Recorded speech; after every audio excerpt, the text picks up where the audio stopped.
A long night of reckoning for the Tories is what we saw last night. Nothing short of a political bloodbath. They lost seats. The former PM Liz Truss, the Defence Minister Grant Shapps, the Commons leader Penny Mordaunt, the former Brexit Secretary Sir Jacob Rees-Mogg, all out. 12 senior ministers out. The previous record until last night was 7. And the Conservative leaders aren't mincing the words. Some are calling it catastrophic, incredible rejection, sobering verdict, disastrous, bitter pill, took vote for granted. The former Prime Minister Rishi Sunak did hold on to his Richmond and Northallerton seat, and he apologised to the public in his last remarks on Downing Street. To the country, I would like to say first and foremost, I am sorry. I have given this job my all. But you have sent a clear signal that the government of the United Kingdom must change, and yours is the only judgment that matters. I have heard your anger, your disappointment, and I take responsibility for this loss. The other big winner of the night, the Liberal Democrats. The centre-left party won a total of 71 seats. That's its best showing. Now compare that to the 11 seats that they won in 19. They are the third biggest party in Parliament and a force to be reckoned with. Sir Vince Cable used to be the leader of the Lib Dems. He served in David Cameron's government as Business and Trade Secretary of the Coalition. And Sir Vince, good to see you, sir, as always. Excellent night. Congratulations to the party. You managed. You were the beneficiary in Scotland, you were a beneficiary in England, you took seats left and right.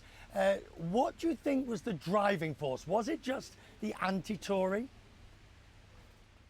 Well, there certainly was a lot of anger directed against the government, particularly the Boris Johnson era with the pandemic, and even more with Liz Truss and economic management. So there was a lot of negativity, and we benefited from that.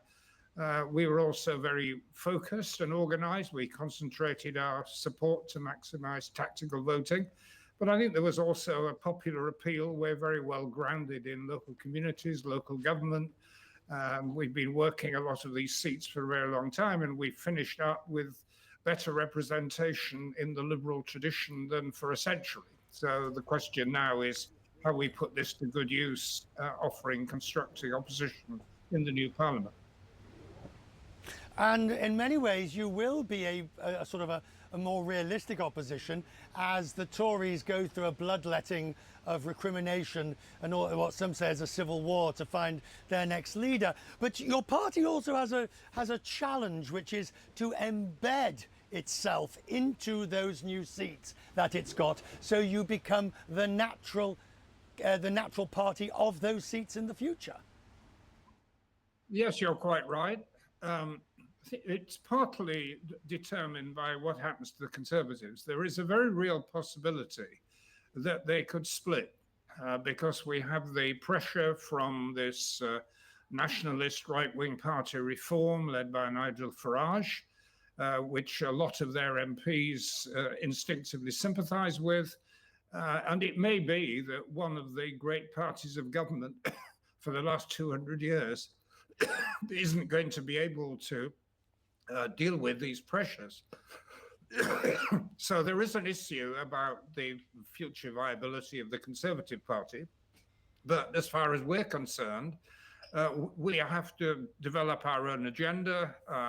We've traditionally been the pro-Europe party, so we will be pursuing the government, which has taken a very weak and inconsequential line on our future relations with Europe. We will be pushing for constitutional reform to change the voting system, which is clearly breaking down in the UK. And we'll want to invigorate local government, which is where many of our active MPs have come from. Do you see this as I mean, it's an exceptional night. Is it the massive turning point for the Lib Dems for the future? Well, it is a turning point because we've been through 10 very difficult years. As you mentioned at the beginning, we were part of the coalition government. I was one of the senior ministers there. Most of us lost our seats at the end of it. What we did, I think, was good for the country, but it was terrible for the party. And it's taken us 10 years to recover, and they need more than recover. But I think we're now properly embedded.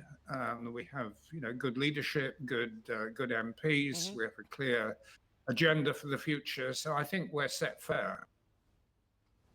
And the relationship that you think your party can have with Labour. I mean, you've got a lot of MPs. Keir Starmer has got so many MPs that there'll be rabble-rousers, there'll be left-wingers, there'll be all sorts of mischief makers within his own party. Now he has such a large majority. And I think the interesting thing is how the other parties will work with a government party that really can do what it wants. Well, we have been here before. I mean, when Tony Blair became Prime Minister, we had a strong result. We were in opposition to the then Labour government for 13 years. And I think we were constructive and effective. For example, we were the only party that fought against the Iraq war politically, very much in line with I think, the public mood. We were very forceful on civil liberties issues, which the Labour government didn't take so seriously.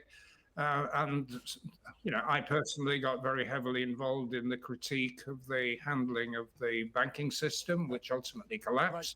So I think we've been there before. We've demonstrated how we can be an effective opposition to a Labour government with a large majority. All right. So Vince, thank you. Have a good weekend, sir, and congratulations on an extremely impressive result last night. I'm grateful for your time tonight. Have a good weekend.